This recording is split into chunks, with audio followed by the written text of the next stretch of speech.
ಯಾವುದೇ ಒಬ್ಬ ವ್ಯಕ್ತಿ ತನಗಾಗಲಿ ತನ್ನ ಕುಟುಂಬದವರಿಗಾಗಲಿ ಯಾವುದೇ ಒಂದು ರೀತಿಯ ತೊಂದರೆಗಳು ಉಂಟಾದಾಗ ಅವನು ಮೊದಲು ಹೋಗುವುದು ಪೊಲೀಸ್ ಸ್ಟೇಷನ್ಗೆ. ಅಲ್ಲಿ ಒಂದು ದೂರನ್ನು ಕೊಟ್ಟು ತನಗಾದ ತೊಂದರೆಗಳಿಗೆ ನ್ಯಾಯವನ್ನು ಪಡೆದುಕೊಳ್ಳಲು ಅವನ ಉದ್ದೇಶ ಆಗಿರ್ತದೆ. ಆದರೆ ಅವನು ಹೀಗೆ ಪೊಲೀಸ್ ಸ್ಟೇಷನ್ಗೆ ಹೋದಾಗ ಅಲ್ಲಿನ ಠಾಣಾಧಿಕಾರಿ ಅಥವಾ ಸ್ಟೇಷನ್ ಇನ್ಚಾರ್ಜ್ ಅವನ ದೂರನ್ನು ತೆಗೆದುಕೊಳ್ಳೋದಕ್ಕೆ ನಿರಾಕರಿಸಿದಾಗ ಅಂತ ಸಂದರ್ಭದಲ್ಲಿ ಅವನು ಯಾವ ರೀತಿಯಾದಂತಹ ಕಾನೂನಿನ ಹೆಜ್ಜೆಗಳನ್ನು ಅನುಸರಿಸಬೇಕು ಅನ್ನೋದು ಪ್ರಶ್ನೆ. ಸ್ನೇಹಿತರೆ, ಎಲ್ಲರಿಗೂ ನಮಸ್ಕಾರ. ಇವತ್ತು ನಾವು ತಿಳ್ಕೊಳ್ಳೋಣ, ಯಾವುದೇ ಒಂದು ಪೊಲೀಸ್ ಸ್ಟೇಷನ್ಗೆ ಹೋದಾಗ ಅಲ್ಲಿ ದೂರನ್ನ ದಾಖಲಿಸುವಂತ ಸಂದರ್ಭದಲ್ಲಿ ಅಲ್ಲಿನ ಠಾಣಾಧಿಕಾರಿ ಅಥವಾ ಅಲ್ಲಿನ ಸ್ಟೇಷನ್ ಇನ್ಚಾರ್ಜ್ ದೂರನ್ನ ತೆಗೆದುಕೊಳ್ಳೋದಕ್ಕೆ ನಿರಾಕರಿಸಿದಾಗ ಅಲ್ಲಿ ಯಾವ ರೀತಿಯಾದಂತಹ ಕಾನೂನಿನ ಹೆಜ್ಜೆಗಳನ್ನು ತೆಗೆದುಕೊಳ್ಳಬೇಕು ಅನ್ನೋದನ್ನ ನಾವು ಇವತ್ತು ತಿಳ್ಕೊಳ್ಳೋಣ.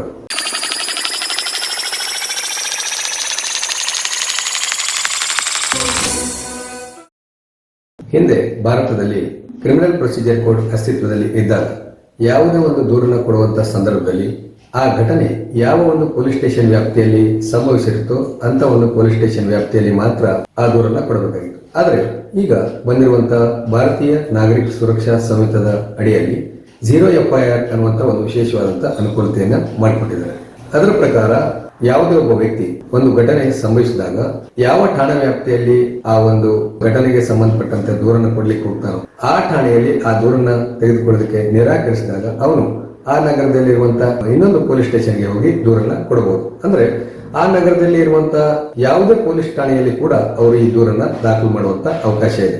ಮತ್ತು ಹೀಗೆ ಅವರು ದೂರನ್ನ ದಾಖಲಿಸಿದ ನಂತರ ಯಾವ ಠಾಣಾ ವ್ಯಾಪ್ತಿಯಲ್ಲಿ ಆ ಘಟನೆ ಸಂಭವಿಸಿದೆಯೋ ಆ ಠಾಣಾ ವ್ಯಾಪ್ತಿಗೆ ಆ ದೂರನ್ನ ಅವರು ಕಳಿಸ್ಕೊಡ್ತಾರೆ. ಹಾಗಾಗಿ ಅಲ್ಲಿ ಅದರ ಒಂದು ವಿಚಾರಣೆ ನಡೀತದೆ. ಆದ್ರೆ ನಗರದಲ್ಲಿರುವಂತಹ ಎಲ್ಲಾ ಠಾಣೆಗಳು ಒಬ್ಬ ವ್ಯಕ್ತಿ ಕೊಟ್ಟಂತ ದೂರನ್ನ ತೆಗೆದುಕೊಳ್ಳೋದಕ್ಕೆ ನಿರಾಕರಿಸಿದಾಗ ಮುಂದಿನ ಕ್ರಮವಾಗಿ ಅವನು ಏನ್ ಮಾಡಬೇಕು ಅನ್ನೋದು ಪ್ರಶ್ನೆ. ಎರಡನೇ ಹೆಜ್ಜೆ ಸೆಕ್ಷನ್ 30 ಭಾರತೀಯ ನಾಗರಿಕ ಸುರಕ್ಷಾ ಸಂಹಿತ. ಅಂದ್ರೆ ಈ ಭಾರತೀಯ ನಾಗರಿಕ ಸುರಕ್ಷಾ ಸಂಹಿತಾದ ಸೆಕ್ಷನ್ 30ರ ಅಡಿಯಲ್ಲಿ ಆ ಒಂದು ನಗರದ DYSP ಅಂದ್ರೆ ಉಪ ಜಿಲ್ಲಾ ಅಧೀಕ್ಷಕರು ಅಲ್ಲಿ ಇರುವಂತಹ ಠಾಣೆಗಳಲ್ಲಿ ಒಬ್ಬ PSI ಅಥವಾ ಠಾಣಾಧಿಕಾರಿ ಯಾವ ರೀತಿಯ ಅಧಿಕಾರಿಗಳನ್ನು ಹೊಂದಿದ್ದಾನೋ ಅದೇ ರೀತಿಯ ಅಧಿಕಾರಿಗಳನ್ನ ಅವನು ಹೊಂದಿರ್ತಾನೆ. ಹಾಗಾಗಿ ಯಾವುದೇ ಒಂದು ಠಾಣೆಯಲ್ಲಿ ಒಬ್ಬ PSI ಅಥವಾ ಠಾಣಾಧಿಕಾರಿ ಆ ರೀತಿ ದೂರನ್ನ ತೆಗೆದುಕೊಳ್ಳೋದಕ್ಕೆ ನಿರಾಕರಿಸಿದಾಗ ಅವರು ಅಲ್ಲಿನ DYSP ಅವರಿಗೆ ಆ ರೀತಿ ದೂರನ್ನ ಸಲ್ಲಿಸಬಹುದು. ಮತ್ತು ಆ ರೀತಿ ದೂರನ್ನ ಸಲ್ಲಿಸಿದಾಗ ಆ DYSP ಅವರು ನೇರವಾಗಿ ಅದನ್ನ ಪ್ರಕರಣವನ್ನು ದಾಖಲಿಸಿಕೊಂಡು ಅವರು ವಿಚಾರಣೆ ಕೈಗೊಳ್ಳಬಹುದು ಅಥವಾ ಸಂಬಂಧಪಟ್ಟಂತ ಆ ಠಾಣೆ ಯಾವುದಿದೆ ಅಲ್ಲಿನ PSIಗೆ ಅಥವಾ ಠಾಣಾಧಿಕಾರಿಗೆ ಆ ದೂರನ್ನ ದಾಖಲಿಸಿ ಅದರ ಬಗ್ಗೆ ತನಿಖೆ ಕೈಗೊಳ್ಳುವಂತೆ ಆದೇಶವನ್ನ ಮಾಡಬಹುದು. ಇದು ಎರಡನೇ ಹಂತ. ಈ ಸಂದರ್ಭದಲ್ಲಿ ಒಬ್ಬ DYSP ಕೂಡ ಆ ರೀತಿ ದೂರನ್ನು ದಾಖಲಿಸಿಕೊಳ್ಳುವುದಕ್ಕೆ ನಿರಾಕರಿಸಿದಾಗ ಏನ್ ಮಾಡಬಹುದು? ಮೂರನೇ ಹಂತ ಏನು ಅಂತಂದ್ರೆ ಸೆಕ್ಷನ್ 173 ಕ್ಲಾಸ್ 4 ಭಾರತೀಯ ನಾಗರಿಕ ಸುರಕ್ಷಾ ಸಂಹಿತ ಸೆಕ್ಷನ್ 173(4) ಅಡಿಯಲ್ಲಿ ಜಿಲ್ಲೆಯ SP ಅಥವಾ ಸೂಪರಿಂಟೆಂಡೆಂಟ್ ಆಫ್ ಪೊಲೀಸ್ ಇವರಿಗೆ ಒಂದು ವಿಶೇಷವಾದಂತಹ ಅಧಿಕಾರವನ್ನ ಕೊಟ್ಟಿದ್ದಾರೆ. ಯಾವಾಗ ಒಬ್ಬ ವ್ಯಕ್ತಿ ಕೊಟ್ಟಂತ ದೂರನ್ನ ಅಲ್ಲಿನ ಠಾಣಾಧಿಕಾರಿ DYSP ತೆಗೆದುಕೊಳ್ಳೋದಕ್ಕೆ ನಿರಾಕರಿಸಿದಾಗ ಅವರು ನೇರವಾಗಿ ಅಲ್ಲಿನ SP ಅಂದ್ರೆ ಜಿಲ್ಲಾ ಪೊಲೀಸ್ ವರಿಷ್ಠಾಧಿಕಾರಿಗಳಿಗೆ ಬರವಣಿಗೆಯಲ್ಲಿ ಪೋಸ್ಟ್ ಮೂಲಕ ಕೂಡ ಅವರು ಈ ಒಂದು ದೂರನ್ನ ನೀಡಬಹುದು. ಆಗ ಅಲ್ಲಿನ SP ಆ ದೂರನ್ನ ತೆಗೆದುಕೊಂಡು ನೇರವಾಗಿ ತನಿಖೆಯನ್ನು ಕೈಗೊಳ್ಳಬಹುದು ಅಥವಾ ಅವರು ತಮ್ಮ ಅಧೀನ ಅಧಿಕಾರಿಗಳಿಗೆ ಆ ಒಂದು ದೂರನ್ನ ತೆಗೆದುಕೊಂಡು ತನಿಖೆಯನ್ನ ಕೈಗೊಳ್ಳುವಂತೆ ನಿರ್ದೇಶನ ಕೊಡಬಹುದು. ಆದರೆ ಇದರಲ್ಲಿ ಕೆಲವು ತೀವ್ರತರನಾದ ಘಟನೆಗಳು ಸಂಭವಿಸಿದಾಗ ಇದರಲ್ಲಿ ವಿಳಂಬ ಆಗುವಂತ ಅವಕಾಶ ಇದೆ. ಅದರ ಹೊರತಾಗಿ ಅಲ್ಲಿ SP ಕೂಡ ಇದರಲ್ಲಿ ಈ ದೂರನ್ನ ತೆಗೆದುಕೊಳ್ಳೋದಕ್ಕೆ ಯಾವುದೇ ಒಂದು ನಿರ್ಲಕ್ಷ್ಯವನ್ನು ವಹಿಸಿದಾಗ ಏನ್ ಮಾಡಬೇಕು ಅನ್ನುವಂಥದ್ದು ಪ್ರಶ್ನೆ.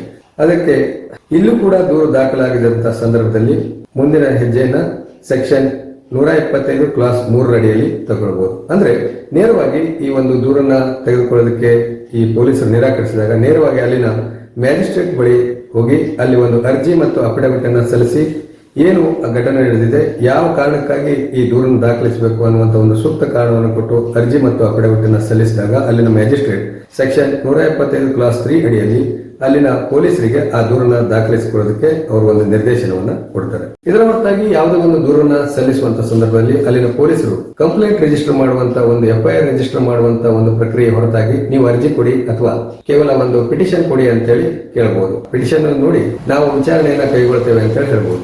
ಆ ರೀತಿ ಅವರು ಅರ್ಜಿಯನ್ನ ತಗೊಂಡಾಗ ಆ ಒಂದು ಅರ್ಜಿಯನ್ನ ತೆಗೆದುಕೊಂಡ ನಂತರ ಆ ದೂರುದಾರನಿಗೆ ಅವರು ಒಂದು ಹಿಂಬರವನ್ನ ಕೊಡಬೇಕಾಗ್ತದೆ. ಆ ಒಂದು ಹಿಂಬರದಲ್ಲಿ ಅವರು ಯಾವ ಕಾರಣಕ್ಕೆ ಅದನ್ನ ಅರ್ಜಿಯನ್ನ ನಿರಾಕರಿಸಿದ್ದಾರೆ ಅಂತ ಬರೀಬೇಕಾಗ್ತದೆ, ಅಥವಾ ಯಾವ ರೀತಿ ಕ್ರಮಗಳನ್ನ ಕೈಗೊಂಡಿದ್ದಾರೆ ಅಂತ ತಿಳಿಸಬೇಕಾಗ್ತದೆ. ಒಂದು ವೇಳೆ ದೂರು ಕೊಟ್ಟಂತ ವ್ಯಕ್ತಿ ಆ ಒಂದು ಅರ್ಜಿಯಿಂದ ಅವನಿಗೆ ಯಾವುದೇ ಒಂದು ರೀತಿಯಾದಂತಹ ಸಮಾಧಾನಕರವಾದಂತಹ ನ್ಯಾಯ ದೊರಕದೇ ಇದ್ದಲ್ಲಿ ಅವನು ನೇರವಾಗಿ ಆ ಹಿಂಬರವನ್ನು ಇಟ್ಟುಕೊಂಡು ಸಂಬಂಧಪಟ್ಟಂತ ನ್ಯಾಯಾಲಯದಲ್ಲಿ ಅವನು ಸೆಕ್ಷನ್ 223 ಅಡಿಯಲ್ಲಿ ಒಂದು ಖಾಸಗಿ ದೂರನ್ನ ಸಲ್ಲಿಸಿ ಅಲ್ಲಿ ತನ್ನ FIR ಕಂಪ್ಲೇಂಟ್ ಅನ್ನ ರಿಜಿಸ್ಟರ್ ಮಾಡುವಂತ ಒಂದು ಅವಕಾಶ ಇದೆ. ಮುಂದೆ ಈ ವಿಚಾರಣೆ ನ್ಯಾಯಾಲಯದಲ್ಲಿ ನಡೀತದೆ. ನ್ಯಾಯಾಲಯ ಅದಕ್ಕೆ ಸೂಕ್ತವಾದಂತಹ ಕಾನೂನು ಕ್ರಮಗಳನ್ನ ಕೈಗೊಂಡು ಅವನಿಗೆ ನ್ಯಾಯವನ್ನ ಕೊಡಿಸುವಂತ ಒಂದು ವ್ಯವಸ್ಥೆ ಮಾಡ್ತದೆ. ಇದರ ಹೊರತಾಗಿ ಯಾವುದೇ ವ್ಯಕ್ತಿ ಈ ರೀತಿ ತೊಂದರೆಗೆ ಒಳಗಾದಾಗ ಅವನು ಯಾವುದೇ ರೀತಿಯ ಈ ಒಂದು ಎಲ್ಲಾ ರೀತಿಯ ಹಂತಗಳನ್ನು ದಾಟಿ ಅಲ್ಲಿ ಕೂಡ ನ್ಯಾಯ ಸಿಗದೇ ಇರುವಂತಹ ಸಂದರ್ಭದಲ್ಲಿ ಅವನು ನೇರವಾಗಿ ಹೈಕೋರ್ಟ್ ಅಥವಾ ಸುಪ್ರೀಂ ಕೋರ್ಟ್ಗಳಲ್ಲಿ ರಿಟ್ ಪಿಟಿಷನ್ ಅನ್ನು, ಅಂದ್ರೆ ಅವನ ಯಾವುದೇ ಒಂದು ರೀತಿಯಾದಂತಹ ಮೂಲಭೂತ ಹಕ್ಕುಗಳಿಗೆ ಧಕ್ಕೆ ಆಗಿದ್ರೆ ಅವನು ನೇರವಾಗಿ ಹೈಕೋರ್ಟ್ ಅಥವಾ ಸುಪ್ರೀಂ ಕೋರ್ಟ್ಗಳ ಮುಂದೆ ಅವನು ರಿಟ್ ಪಿಟಿಷನ್ಗಳನ್ನ ದಾಖಲು ಮಾಡುವಂತ ಅವಕಾಶ ಇದೆ. ಇದಲ್ಲದೆ ಅವನು ನೇರವಾಗಿ ಸೆಕ್ಷನ್ 528 ಅಡಿಯಲ್ಲಿ ಅವನು ಹೈಕೋರ್ಟ್ ನಲ್ಲಿ ಒಂದು ಪಿಟಿಷನ್ ಅನ್ನು ದಾಖಲು ಮಾಡಿ ಅಲ್ಲಿ ಕೂಡ ನ್ಯಾಯವನ್ನ ಪಡ್ಕೊಳ್ಳುವಂತ ಅವಕಾಶ ಇದೆ.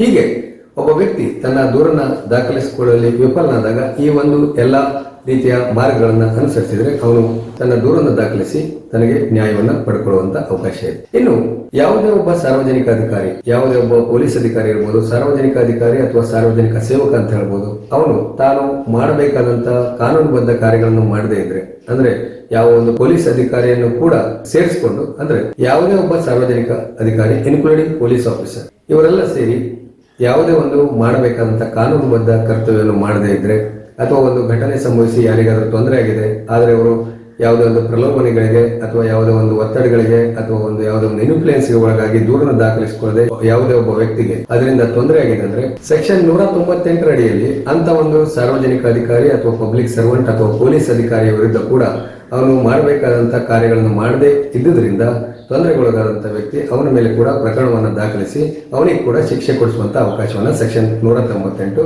ಒದಗಿಸಿಕೊಟ್ಟಿದೆ. ಹೀಗೆ ಯಾವುದೇ ಒಬ್ಬ ವ್ಯಕ್ತಿ ತನಗೆ ತೊಂದರೆಯಾದಾಗ ಈ ಎಲ್ಲ ಕಾನೂನಿನ ಮಾರ್ಗಗಳನ್ನು ಅನುಸರಿಸಿಕೊಂಡು ತಾನು ನ್ಯಾಯವನ್ನು ಪಡೆಯುವಂತ ಒಂದು ಅವಕಾಶವನ್ನ ಹೊಂದಿದ್ದಾನೆ. ಇದು ಈ ದೂರನ್ನ ದಾಖಲಿಸುವ ಬಗ್ಗೆ ಇರುವಂತ ಕೆಲವು ಕಾನೂನಾತ್ಮಕ ಮಾರ್ಗಗಳು ಅಂತ ಹೇಳಿ ಹೇಳ್ಬೋದು. ಇನ್ನು ಮುಂದಿನ ವಿಡಿಯೋದಲ್ಲಿ ನಾವು ತಿಳ್ಕೊಳ್ಳೋಣ ಫಾಲ್ಸ್ ಕಂಪ್ಲೇಂಟ್, ಅಂದ್ರೆ ಯಾವುದೇ ಒಬ್ಬ ವ್ಯಕ್ತಿಯ ವಿರುದ್ಧ ಯಾವುದೇ ಒಂದು ಸುಳ್ಳು ದೂರನ್ನು ದಾಖಲಿಸಿದಾಗ ಯಾವ ರೀತಿಯಾದಂತಹ ಕಾನೂನು ಮಾರ್ಗಗಳನ್ನು ಅನುಸರಿಸಿ ಅದರಿಂದ ಪರಿಹಾರ ಪಡೆಯಬಹುದು ಅನ್ನೋದನ್ನ ನಾವು ತಿಳ್ಕೊಳ್ಳೋಣ.